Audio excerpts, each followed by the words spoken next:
வணக்கம் அன்பு மக்களே. அதிமுகவோட 6வது எம்எல்ஏ இன்னைக்கு கரூர் எம்எல்ஏ விஜயபாஸ்கர் ராஜினாமா செய்திருக்கிறார். எல்லாருமே தாவேக்காவை நோக்கி தான் சங்கமிக்கிறாங்க. ஏற்கனவே அதிமுகவிலிருந்து ராஜினாமா செய்த 4 சட்டமன்ற உறுப்பினர்கள் தாவேக்காவில் இணைஞ்சிட்டாங்க.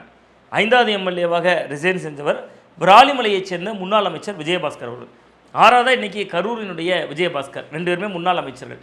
இந்த 2 பேருடைய கணக்கு வர 29ஆம் தேதி தாவேக்காவில் இணைவதாக இருக்குது. அதிமுகவினுடைய எம்எல்ஏக்களை வரிசையாக விலைக்கு வாங்குறதுல விஜய்க்கு என்ன லாபம் இருக்குது? நம்ம குறிப்பாக முதல்வர் விஜய் அவர்களுக்கு அல்லது தாவேக்காவிற்கு என்ன லாபம்? எதனால் இந்த மாதிரியான விஷயங்களில் ஈடுபடுறாங்க? அதிமுக எம்எல்ஏக்கள் ராஜினாமா செய்கிறதன் பின்னால் இருக்கக்கூடிய நுட்பமான அரசியல் என்ன அப்படிங்கிறத பற்றி தான் இன்றைக்கி நம்ம இந்த வீடியோவில் பேச போகிறோம். வாங்க நம்ம வீடியோக்குள்ளே போயிடலாம். அதிமுக 1977 தமிழ்நாட்டில் முதல்ல ஆட்சி கட்டிலுக்கு வந்துச்சு. கிட்டத்தட்ட 30 ஆண்டுகளுக்கு மேலே தமிழ்நாட்டை ஆண்ட பெருமையும் அதிமுகவுக்கு இருக்குது. அந்த கட்சியினுடைய நிறுவனர் எம்ஜிஆர் அவர்கள், அவருக்கு 100 வயது ஆகிறப்ப அந்த கட்சி ஆட்சியில் இருந்தது. அது எம்ஜிஆர் நூற்றாண்டு விழான்னு கொண்டாடினாங்க. இந்த மாதிரியான பாக்கியம் அல்லது கொடுப்பினைங்கிறது எல்லா கட்சிகளுக்கும் அவ்வளவு எளிதாக கிடைத்து விடாது. அந்த பாக்கியத்தை கிட்டத்தட்ட அதிமுகவுக்கு, ரொம்ப குறிப்பாக அதனுடைய நிறுவனர் எம்ஜிஆர் அவர்களுக்கு கூட கிடைத்திருந்தது. இப்படியெல்லாம் இருந்த அதிமுக இது நாள் வரை இல்லாத அளவிற்கு இந்த தேர்தலில் ஆளுங்கட்சியாகவும் வரல, எதிர்கட்சியாகவும் வரல. கிட்டத்தட்ட வெறும் 47 இடங்களில் சுருண்டு போச்சு.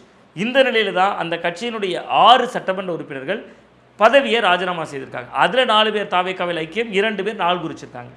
இதில் தாவேக்காவுக்கு என்ன லாபம் இருக்குது அப்படின்னா 2-3 வகையான லாபங்கள் இருக்குது. ஒவ்வொரு லாபமாக பார்த்துடலாம். முதல்ல தாவேக்காவுக்கு தேவை பெரும்பான்மை.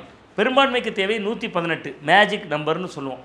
தமிழ்நாட்டில் மொத்தம் இருக்கக்கூடிய 234 தொகுதிகளை நேர் பாதியாக நீங்கள் கூறு போட்டிங்கன்னா 117. தமிழ்நாட்டில் ஒரு ஆட்சி கட்டிலில் உட்காரணும்னா 118 இடங்கள் தேவை.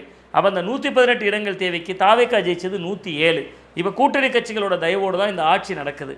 கூட்டணி கட்சிகள்னு பார்க்கும்போது காங்கிரஸ் கிட்ட 5, இந்திய யூனியன் முஸ்லீம் லீக்கு கிட்ட 2, அதே போன்று நம்ம வரிசையாக பார்த்தோன்னா விசிகாவிடம் 2 சட்டமன்ற உறுப்பினர்கள், மார்க்சிஸ்ட் கம்யூனிஸ்ட், இந்திய கம்யூனிஸ்ட் நிபந்தனையற்ற ஆதரவு 4 எம்எல்ஏக்கள் இருக்காங்க. அது என்ன நிபந்தனையற்ற ஆதரவு? நிபந்தனையற்ற ஆதரவுனா எங்களுக்கு அமைச்சரவை பிரதிநிதித்துவம் வேண்டாம், எந்த நிபந்தனையும் இல்லை, நல்லா ஆட்சி பண்ணுங்கப்பா அப்படின்னு திறந்த மனதோட ஆதரவு கொடுக்குறது. அப்படியான ஆதரவை அந்த கட்சியும் கொடுத்துருந்துச்சு.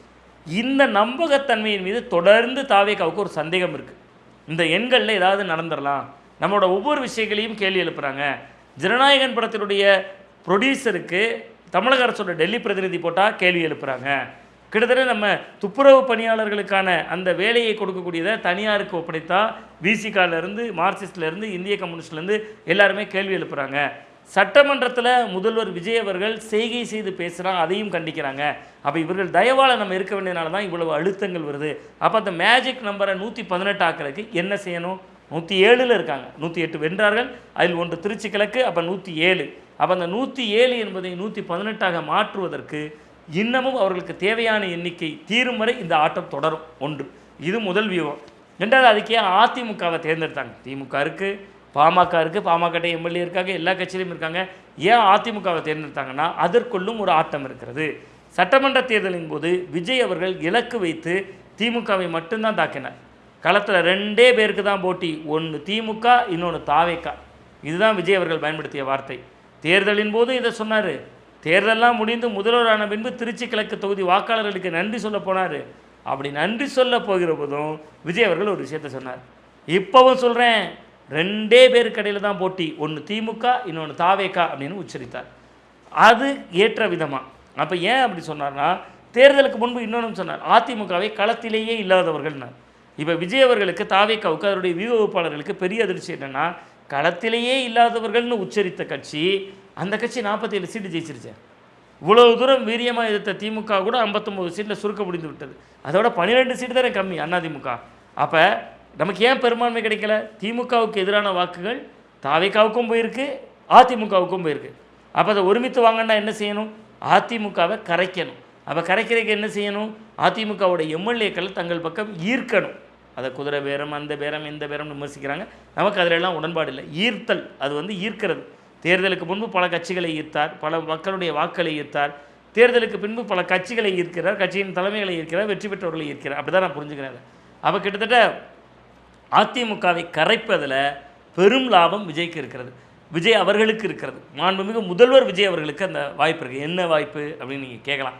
கிட்டத்தட்ட அடுத்து வரக்கூடிய தேர்தல்களாக இருந்தால் அப்படியே மும்முனை போட்டியாக களத்தில் சந்திச்சா திமுக எதிர்ப்பு 2 துண்டுகளாக உடையும். அப்போ 2 துண்டுகளாக உடையிறப்ப யாருக்கும் மீண்டும் பெரும்பான்மை கிடைக்காது. அப்போ அடுத்து வரக்கூடிய இடைத்தேர்தலாக இருந்தால் அந்த இடத்துலையும் சிக்கல் இருக்குது. திமுகவை இவர்களும் திட்டுவாங்க, அவர்களும் திட்டுவாங்க. இவர்கள் செய்ததை சொல்லி வாக்கு கேட்பதை விட திமுகவின் மீதான விமர்சனங்களை சொல்லி தான் வாக்கு கேட்குறாங்க. அடுத்ததாக நடக்கக்கூடிய பாராளுமன்ற தேர்தலாம் விளக்கல்ல, சட்டமன்ற தேர்தலுக்குள் அதிமுகவை மொத்தமாக கரைத்து விட்டால் அங்கு இருக்கக்கூடிய தலகர்த்தர்கள் இந்த பக்கம் வந்துடுவாங்க. தாவேகாவுக்கு தேவை கட்டமைப்பு. இப்போ ரசிகர்கள் பலம், மக்களுடைய விருப்பம் எல்லாம் சேர்ந்து ஒரு வெற்றியை தந்து விட்டது. ஆனால் கட்சியினுடைய கட்டமைப்பை உறுதி செய்யணும். அதுக்கு அதிமுகவிலிருந்து வந்தவர்கள் கை கொடுக்கலாம் அப்படிங்கிற வியூகமும் அதற்குள்ளாக இருக்குது. இன்னொன்று மிக முக்கியமாக 3 முனை போட்டி இதே வீரியத்தோடு இருந்தால் தமிழ்நாட்டில் யாருக்கும் தனிப்பெரும்பான்மை வராது. அப்போ அந்த தனிப்பெரும்பான்மை இலக்கை இனிவரும் காலங்கள் அடையணும்னா அதிமுக இல்லாத தமிழக அரசியல்.